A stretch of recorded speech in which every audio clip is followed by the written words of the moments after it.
दोस्तों हमारे सत्संग यूट्यूब चैनल में आपका स्वागत है।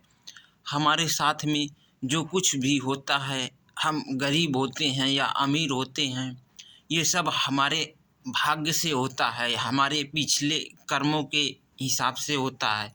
जैसे हमारे पिछले कर्म होते हैं वैसे ही हमारा अगला जन्म मिलता है। हम गरीब के घर में पैदा होते हैं या अमीर के घर में पैदा होते हैं, ये हमारे कर्मों के हिसाब से होता है, भाग्य के हिसाब से। किसी गांव में एक राजा था और वो राजा अपनी प्रशंसा, झूठी प्रशंसा सुनता था लोगों से, तो वो बहुत खुश होता था। जैसे लोगों से वो अपने प्रजा से पूछता कि ये आप क्या आपको खाने को कौन देता है और आप कहाँ से खाने को लाते हो। तो सारी प्रजा उससे बोलती कि राजा साहब ये सब आप ही का है और आप ही तो हमारे अन्नदाता हैं, आप ही हमें दे रहे हैं तभी हम खा रहे हैं। अगर आप हमें नहीं दोगे तो हम कैसे खाएंगे और हम कैसे जिएंगे, हमारे बाल बच्चे कैसे जीवित रहेंगे, हम तो मर ही जाएंगे, क्योंकि आप ही हमें देते हैं तभी हमारा पेट भरता है। ऐसे सारे राज्य की प्रजा राजा से कहती। लेकिन राजा के 4 बेटियां थीं। राजा की 5 बेटियां थीं। 5 बेटियों में राजा साहब अपने बेटियों से पूछा कि बेटी, ये जो तुम्हें सुख सुविधा मिल रही है तो ये सब तुम्हें कौन देता है। तो राजा साहब से 4 बेटियां बोली कि पिताजी, ये तो सब आप ही की देन है, आप ही हमें देते हो और अच्छा अच्छा खाने को देते हो और आप ही से सब कुछ मिलता है।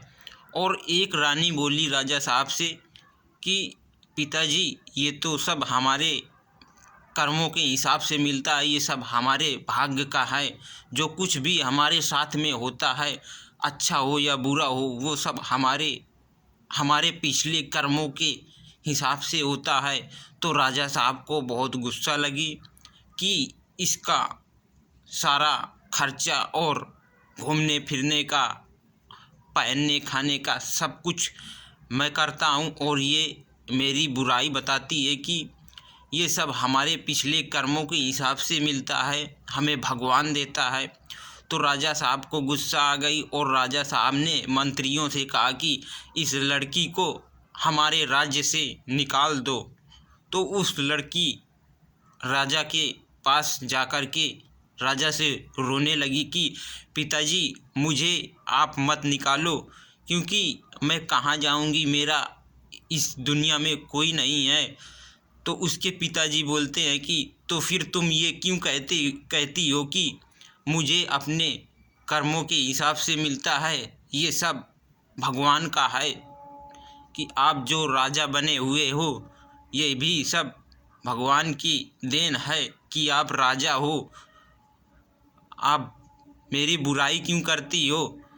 तो राजा साहब ने उस अपनी लड़की को निकाल दिया अपने शहर से, राज्य से अपने निकाल दिया। तो वो लड़की जाकर के कहीं जा रही थी दूर, उसे एक व्यापारी मिला रास्ते में और व्यापारी बोला कि बच्ची कहाँ जा रही हो। तो बच्ची ने सारा हाल बताया कि मेरे पिताजी राजा हैं और मैं अपने पिताजी की ऐसी ऐसी बात कर रही थी, तो वो मुझे अपने राज्य से निकाल दिया है। तो वो व्यापारी अपने घर अपने बच्ची को ले गया, उस बच्ची को ले गया और बोला कि बेटा, मेरे घर में भी कोई लड़का या लड़की नहीं है, मैं आपको अपनी लड़की मानता हूँ और तुम मेरे घर में चलो। वो राजकुमारी उसके घर में गई, व्यापारी के घर में, और उसकी पुत्री बन के रहने लगी। और उसकी पत्नी भी उसे बहुत प्यार करती थी और वो व्यापारी भी उसे बहुत प्यार करता था। दोनों आपस में 3 लोग हो गए, आपस में बहुत प्यार से मिलजुल कर रहते थे। एक दिन एक किसी दूसरे राज्य से किसी राजा की सवारी निकली और राजा रथ पर सवार थे। लोग उन्हें फूलों की वर्षा कर रहे थे। जब उन्हें फूलों की वर्षा लोग कर रहे थे तो ये भी राजकुमारी भी फूल की वर्षा राजकुमार के ऊपर कर रही थी।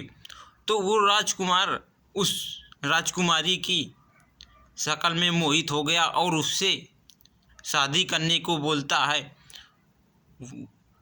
व्यापारी वो बोलता है कि ठीक है, मैं आपके साथ में शादी करने को तैयार हूँ, क्योंकि मुझे भी अब शादी करना है। लड़की मेरी भी शादी करने के योग्य हो गई है।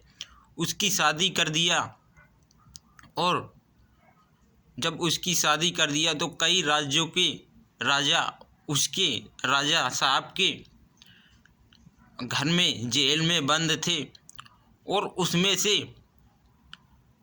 राजकुमारी को बोला कि इनको खाना दे कर के आओ। राजा ने अपनी राजकुमारी से बोला इनको खाना दे कर के आओ। तो उनको खाना देने राजकुमारी गई तो उस उन राजकुमारों उस राजाओं में एक राजा उसके पिता थे, उस लड़की के पिता थे एक राजा। तो वो लड़की अपने पिताजी को पहचान गई, लेकिन उसके पिताजी उस अपनी पुत्री को नहीं पहचान पाए। अपनी पुत्री को राजा नहीं पहचान पाए तो राजा साहब वहीं कारागार में बंद थे और काफ़ी राज्यों के राजा उस कारागार में बंद थे।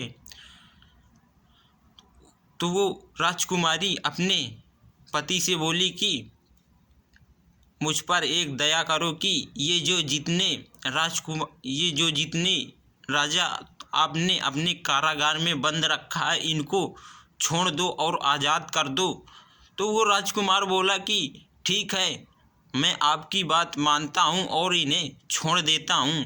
उसको छोड़ दिया उन सभी राजाओं को और वो लड़की अपने पिता के पास गई और रोने लगी। बोली कि पिताजी, मुझे आपने नहीं पहचाना, लेकिन मैंने आपको पहचान लिया, क्योंकि आपने ही मुझे अपने घर से बाहर निकाल दिया था और मैं आप ही की पुत्री हूँ।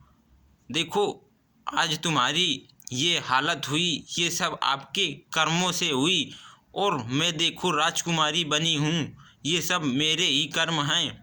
जो जैसा इस दुनिया में करता है उसको वैसा ही परिणाम मिलता है, चाहे वो राजा हो और चाहे वो भिखारी हो।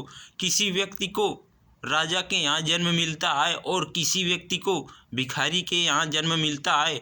जो जैसा करता है उसको वैसा ही पुनर्जन्म मिलता है। अगर किसी के यहाँ आप अच्छी तरह से रहोगे तो आपको भी अच्छा भाग्य मिलेगा और पिछला जन्म अच्छा मिलेगा। दान पुण्य करके गए हो, अगर आप किसी को दान पुण्य ही नहीं किया है और लोगों के साथ में गलत व्यवहार रखा है तो उसके आपको भी किसी गलत जगह में जन्म मिलेगा। हमारे पिछले कर्मों से ही हमारा भाग्य तैयार होता है और वहीं से ही हमारा जन्म होता है। माता के गर्भ में ही भगवान तय कर देते हैं कि इस बच्चे को भिखारी के यहाँ जाना है कि राजा के यहाँ जाना है, क्योंकि वो बच्चा नहीं जानता है और वो जैसा पिछला कर्म करता है उसको वैसा ही जन्म मिलता है।